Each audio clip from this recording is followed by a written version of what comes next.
Hi everyone and welcome back to Blame It on Marketing with Emma and Ruta. As you can see, we're actually together in the same room for once, like in the flesh, This which is is so weird. awesome. Because I can't look at you. I know you can't look at me. We've just got Yeah. to look at ourselves in the camera. Yes. So today we're going to be talking about how to look after your marketers and marketing burnout.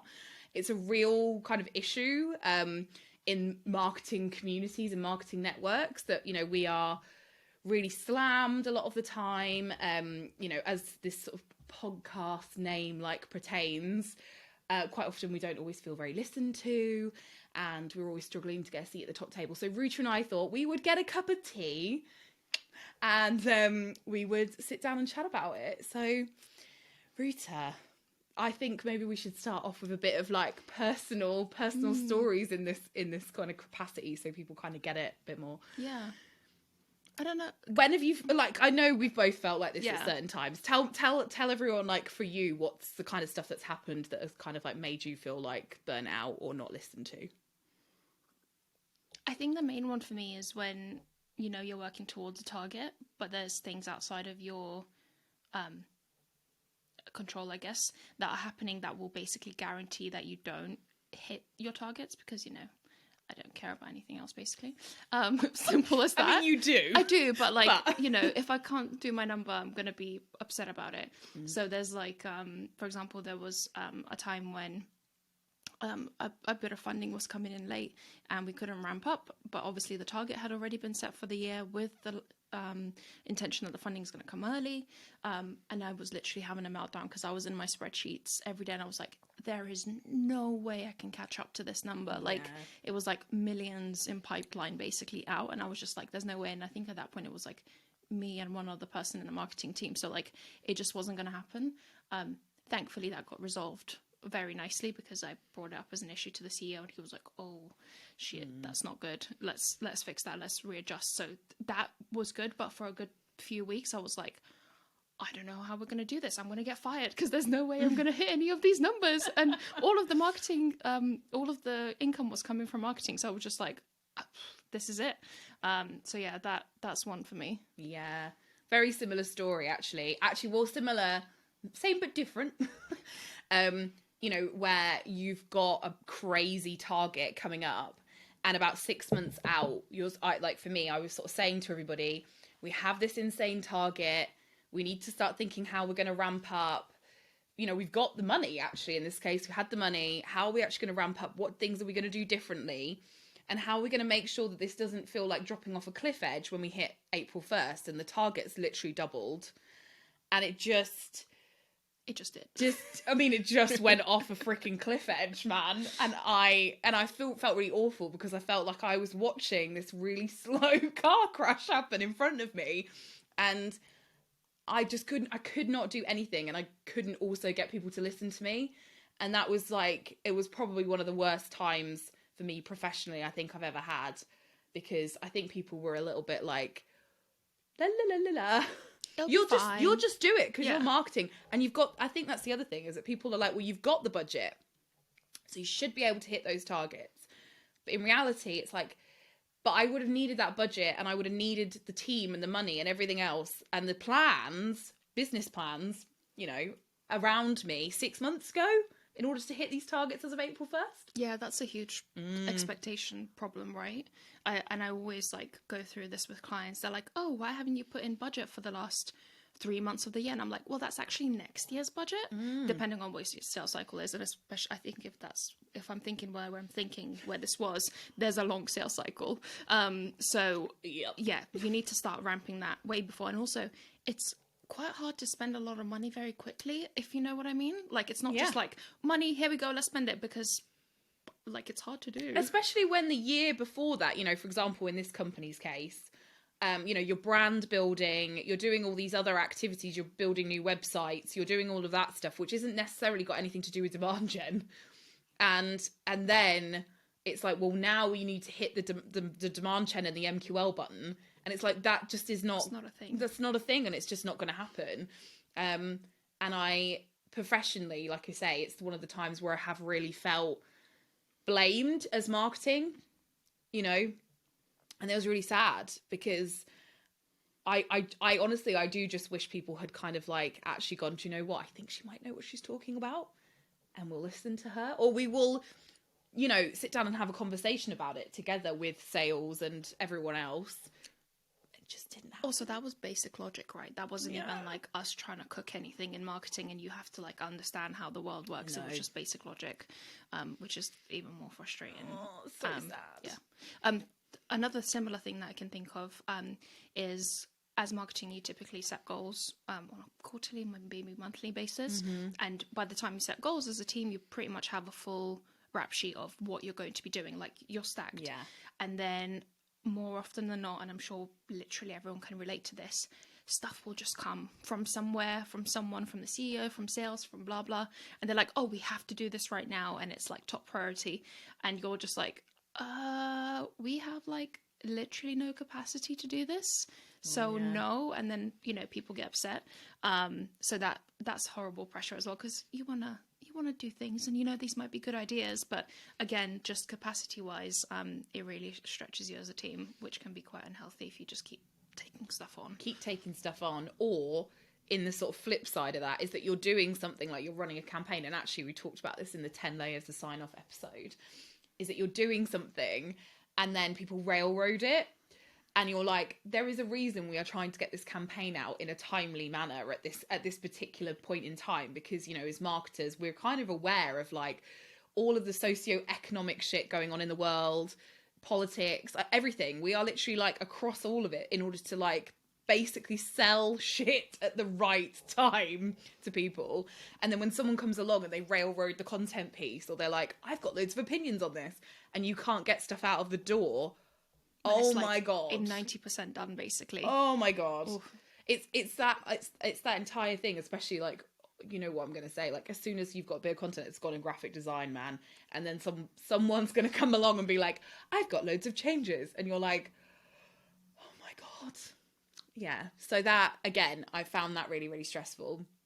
And I'm interested in your take on this, Ruta. And we've talked about this a lot, but why does it happen to us? And also, like, I mean, we've also talked about this as well, that there's something, I think, when you work in marketing about having that very closely tied into your personality and your personal values.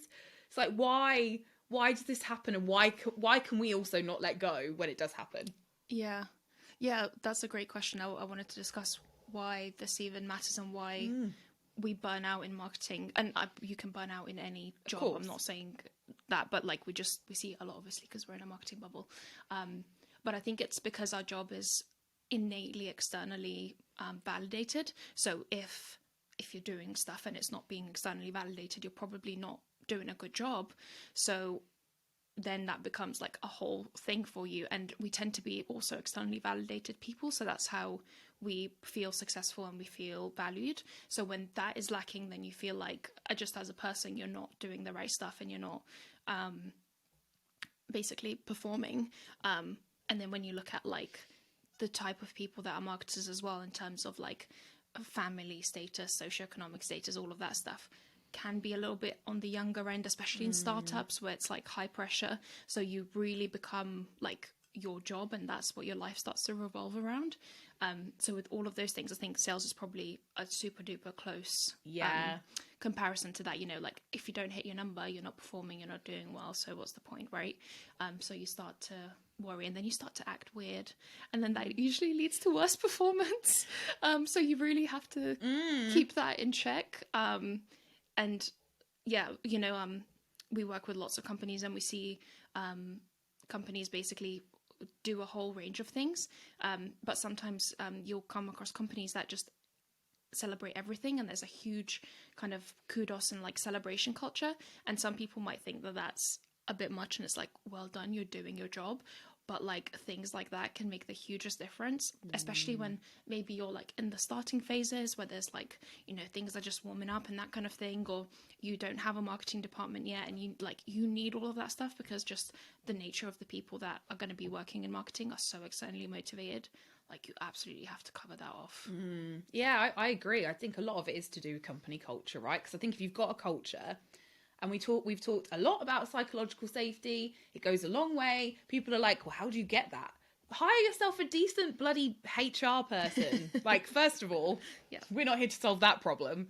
But, you know, that is really important. And I think if as a leadership team, you're not talking about that and how you can make people feel safe enough to admit when things have gone wrong or be honest about mistakes or give honest feedback to one another, I think that's really important that you fix that. And I think that's where you will get people in our situation, in our jobs, that feel burnt out and sometimes lost because, you know, we're like, oh, I've done all this work and I've had no feedback. And it's really common as well in companies that sales does really well and everyone rings the bell and goes, yeah, look how amazing sales are. But, you know, no offense, sales, but 90% of the work is marketing. So you maybe do 20% and we maybe do 80% because we've got to get them there and we've got to get them interested.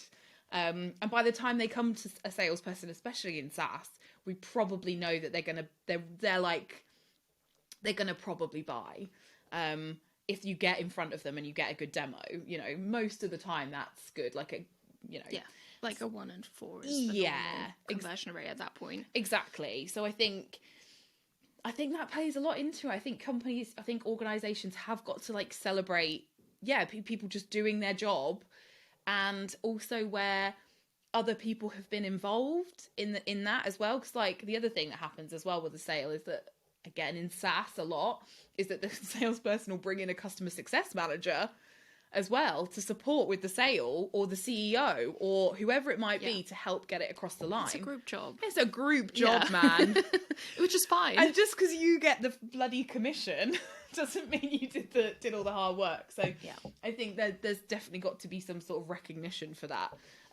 So I hope some CS people listen to this as well, because kudos to them, because I think they equally have a really tough job that puts them in between, you know, the client and the business. It's especially interesting when, not to get on to CS, but when we're kind of similar, I guess. Neither of us typically have commission structures, but we're both financially targeted. So CS might even have uplift targets, and not only like logo retention. And they just get told like, oh, great, you know, well done, that was great. But like the motivation and the reward cycles are completely different. And I'm not here to say that marketing should get commission, because that's a whole other topic that we can spend days around. But it's an interesting one, because both sides are like super financially reliable, I guess. Responsible, that's the right word. But we don't have the same like incentive tracks. No, we don't. So I think that's why it's important for companies who've got marketers who are really financially revenue generating and revenue motivated, that there is some sort of recognition structure, and that you do think about that stuff, because I think that's missing so often. That's like, I don't know, like an afterthought. It's an afterthought, and it's also like, but they're marketing and they'll get promoted at some point or something like that. And I can't remember the stat, and this is terrible because we used to work for a performance management company, but there's something like a promotion and a pay rise, like the lasting effect of that on someone is literally like 12 days or something ridiculous? It's something nothing. Ridiculously small, especially considering most of us do our promotion job before we do the job. So actually we're just kind of getting back pay. Exactly. So it's and that's really common as well, is that, like, you know, marketers are not always paid the most, especially when you think about like your highest performing salesperson and what they're earning in comparison to your highest performing marketer. Like, we are not earning anywhere near that amount of money, but like we are doing 80% of the work. It all depends on your setup, right? It might be an SDR setup or whatever, but if marketing's bringing in a lot of the revenue, then it makes sense. I do love how, so like whether we got paid enough before or whatever, like that's a different conversation, but I do like Stuart's take on pay, and he's like, just take it off the table. Like, pay should never be something that someone in your company leaves you for. So just pay people properly. And you know what, most VC funded companies can fucking afford to pay people properly, so like don't be a shithead about that stuff. I think that's my number one, probably. Bit of advice, just pay people what they deserve. Don't haggle people on market rate. Like, just don't do that, because money. You know, the next time a LinkedIn recruiter is going to reach out to them and say, you know, you can get a 20k pay rise, which is not unheard of and not rare, like they're gonna consider it, because also, like, I spent a lot of time in Spain. I just got back to the UK, and oh my god, everything's so expensive, so expensive. Like cereals, like £3. What's I know, up man. with that? I live here. Yeah, like That's why there's no heating in this room, Ruta. Yeah, that's why it's cold. That's why we're drinking tea. It's cold. So yeah, paying people properly is a huge one. And I do wonder if we'll ever get to a situation where there is kind of like a, you know, like with salespeople, obviously, you know, when you go to get a job as a salesperson, like people want to know your numbers. So people want to know that you've hit your numbers and that you are a high performing salesperson. Yeah. And I can see a world where marketing is judged in the same way. So I would expect the salaries to reflect that. Yeah. Like, if I know I'm a marketer who's like bought in most of the pipeline, like in the case of Clear Review, like 98% of the revenue is generated by marketing, then if that's the case, I would expect the salaries to eventually reflect that. I understand as people are growing and you're a startup and you haven't got the money, it's, you know, you've got to be mindful of that. But you need to let people know that that's either going to happen or that it's on the table or that they can ask for it. I think that's really important. And I also do think that taking time to understand how marketers actually work, again, is just really important. I think it's so, do you know what's meant like amazing is that I still have friends in my network who work in marketing where people don't ask them, like, how do you like to work? Like, it's a basic question, you know, how do you like to work? You know, what kind of things are important for you? I've got people in my network who are stressed as fuck because they would be better off if they could just work remotely and flexibly at home so they could get their shit done, but they are being, you know, forced to go back into the office, or, you know, they're insisting that people are like, oh, we need to make sure that you know, you're online 9 to 5. Like, marketing is you know, yes, there's the data side, but marketing is a creative job, and you need to let people have thinking time, and you need to let people have creative time, and you need to offer flexibility, like actual flexibility. And I'm not saying we're the only function that has that, but if you have got a group of people who are in a creative space, like, they do need time to process and think. You just need silence, right? Like, yeah, there's lots of work where you just have to sit down and think and write and plan stuff for 3-4 hours. Doing that in a manic office like situation, I'm just gonna put my like noise cancelling headphones on and zone out for 4 hours. You like, might as well not be there. I don't need to be there to do that. Yeah, like especially in like the offices we've worked, some of the offices we've worked in, where you've got customer support and you've got customer success and you've got sales. I mean, like, come on, marketing. Sometimes we want to. I know we also are the party starters, right? In some cases, you do need us there. But like, but you know. I think, or like we used to go into the office stupid early. Yeah, like so we'd get in for like 8 o'clock. So before everyone else got in, before 10 basically. Yeah, and then you have like 2 hours of semi-quiet time where you can settle in and get your stuff done. Exactly. Yeah. Can we think about some of the kind of practical, smaller things that we did in our teams or that you've experienced before that really helped you feel good and normal and like you can work? You know, not burnt out. The opposite of that. Not crazy. So where you can take like your own responsibility, because I do think some of it is on us. Yeah. I think one of the things that and I think I said it to you at one point, I was like, block your freaking calendar out. Don't let people book in your diary. You can say no. And that to me was like, I've done that for years. I've always done that in every job I've ever had. And if you do that from the outset, people have got no choice but to respect it. It's better than being the person who, because I've worked with other marketers who just literally don't answer emails. Oh, like that. Too far. You can't be that person. And also I've worked with people who don't accept or decline calendar invites. Again, you can't do that, all right? You have a job, they pay you, you have to go to things. But you can say to people, I'm in the middle of something, or as you can see, my diary's blocked out, and handle it in a professional manner that means that you actually get the time to do the work so that it's not as stressful. So yeah, calendar blocking is a godsend. I so agree with that, especially in like a remote situation. People want to have lots more meetings basically by default. But I remember, when at one point I was having like 13 meetings a day and I was just like, I cannot, I'm not even doing any work at this point. Like, this is pointless. So I started just putting in like 4-6 hour chunks in my diary where it was just work time. And you'd be surprised just how much less meetings end up in your diary. And people would just be like, oh, I'll just email you or I'll just Slack you about it. So just it naturally cuts down way less, it naturally cuts down your meetings because you look unavailable, but actually they probably didn't need to be meetings in the first place. No. And also, if it's an emergency, you can always take a meeting in that time. Like if it's an actual emergency and people are gonna go out of their way to be like, no, I really need to talk to you, then it's fine. But yeah, that's actually a great one. What else do we need to do? I think in terms of well-being stuff, one thing that I think kept at least me sane and me connected to you guys before was, the check-in we used to do. So like out of 10, how are you feeling? Because I think we used to do it like once, twice a week, maybe. And it meant that I knew basically if we're going to have a fall down somewhere in the team, where it is. And I don't mean that in like they're not performing, but like if someone's struggling, we can help in advance. So like if you have too much on, I can say, okay, what can I take off you? What can we postpone? Like, let's sort this out so you feel like you can do the work you need to do.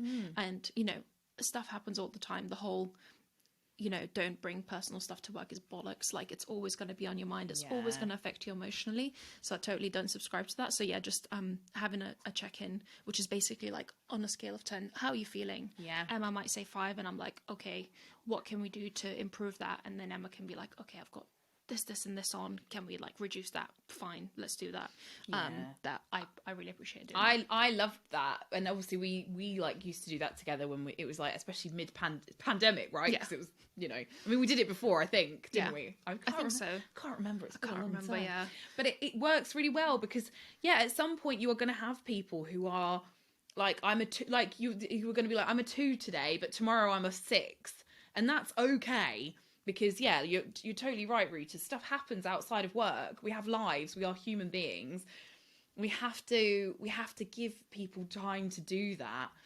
And I think just having that temperature check was always really, really nice. That's what it's called. The temperature check. That was it. It's always really, really nice. Obviously, you need to have some psychological safety in the team to pull that off, because otherwise everyone's going to say 7 every single time you ask, because it's like solid good enough, 7. but not great. So you obviously it's not going to work if you feel hate like your manager. And you can't tell them anything because they're going to fire you because you're underperforming or you're feeling sad today. But that's a good one. Yeah, if you like your team, I think, and you're all kind of like comfortable, I think it is good. Yeah, I think on the well-being stuff as well, I think like just making sure you do take time for yourself, as hard as that is sometimes. Like the amount of people I speak to who still don't have freaking lunch breaks.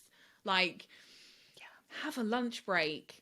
There are things in this is like the fun. I always think this is what it boils down to, really, right? This is your job. You are paid to do your job. There are times in the day you are not paid to do your job, and one of those is your lunch break. Yep. So take it. Yeah.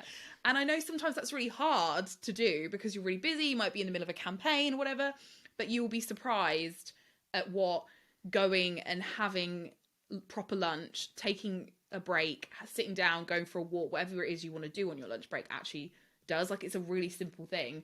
And for years I've been one of those people who didn't used to do that. And also, again, at the same time as, like, if you work in a company that's very 9 to 5, log off at 5. It doesn't matter what's happening. Yeah. Especially if you work in marketing, because no one's going to die. Yeah. So take a lunch break and log off at 5 if that's what you do. Yeah. Because you are not paid past that point. So also, stop. I promise you that 45 minutes or an hour you take for lunch, like the long term and actually the immediate productivity gain that you'll get from just stopping and then coming back to your work is much more than you trying to eat your lunch as you're like typing crap on your laptop. And let's be real, you're probably responding to emails that you don't need to respond to.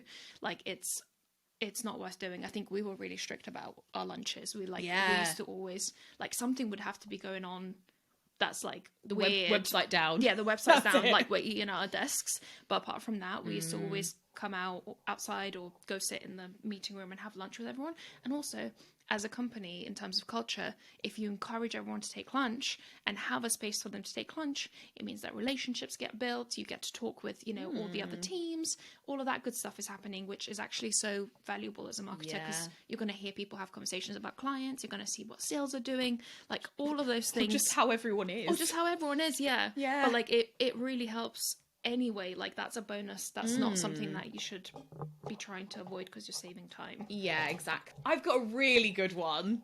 Okay. I love this. Schedule send emails.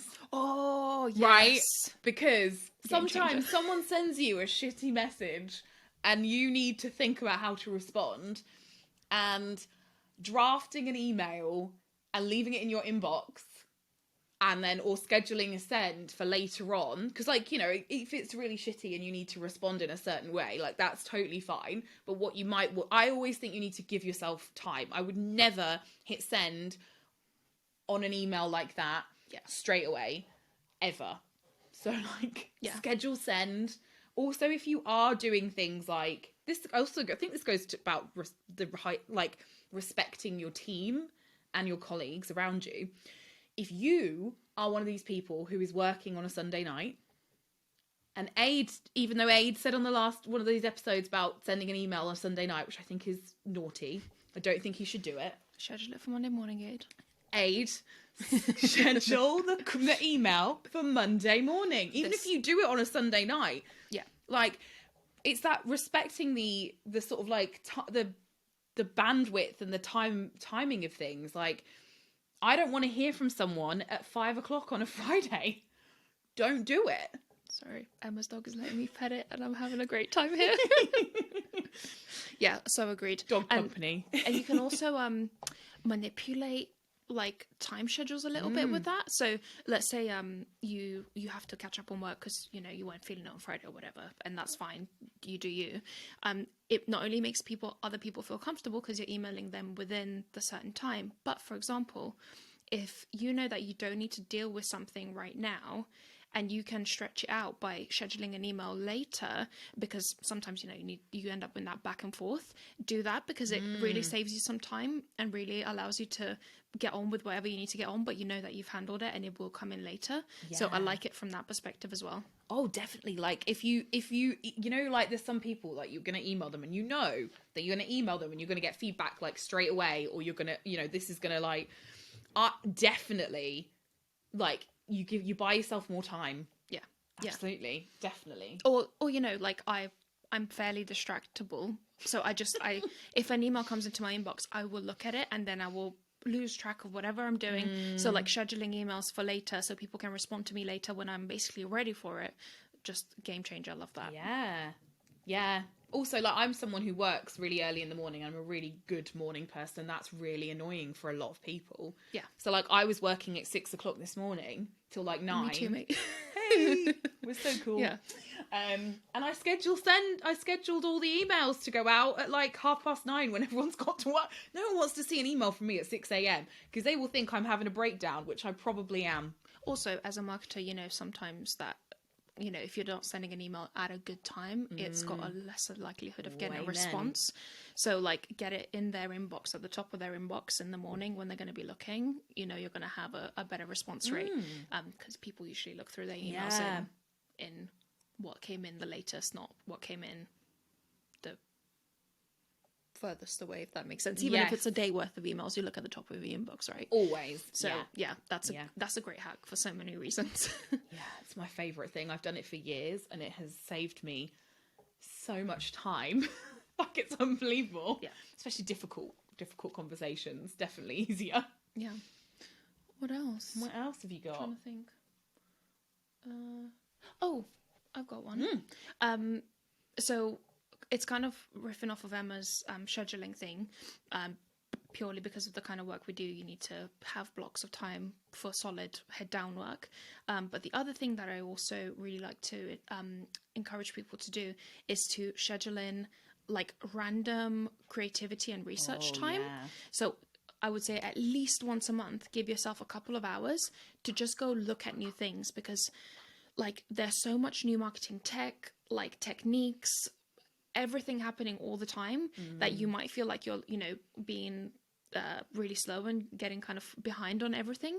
But give yourself a couple of hours a month for everyone in the team to just go research and go find new things, because it's going to not only help with the current marketing you're doing, it's going to make sure that you're basically protecting the longevity of your team, because that can also, you know, like you're in the middle of a campaign, you don't want to go research new shit. Like, it makes no sense. That's not when you start new stuff, but you can build a backlog of new things to try if you do have that time. Oh yeah, that's really nice. We used to do that, didn't we? We used to have Freaky Fridays, we used to call it, didn't we? Yeah. Where we'd like basically just be like, we don't contact us anyone. We're going to go off and we're going to either research stuff or we're going to read, but we'd all tell each other. We'd be like, what are you looking at? What are you doing today?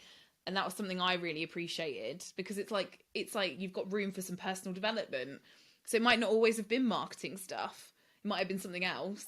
But the point was that you're going to give yourself that time to sort of learn, because we do have to do that, because we're not always going to get to play with the fanciest bit of kit, are we? Because, budgets. But yeah, I think it's a really important part of our job to be able to do that. So yeah, I love that. Especially considering how much things are changing. Like, marketing in 3 years will be, I would say, about 50% different than it is now. It's gonna, depending on how progressive you are as an organization. So yeah, if just from a people perspective, if you're not doing that, you're fucked, basically. Like, you need to be doing that, because people, then strong.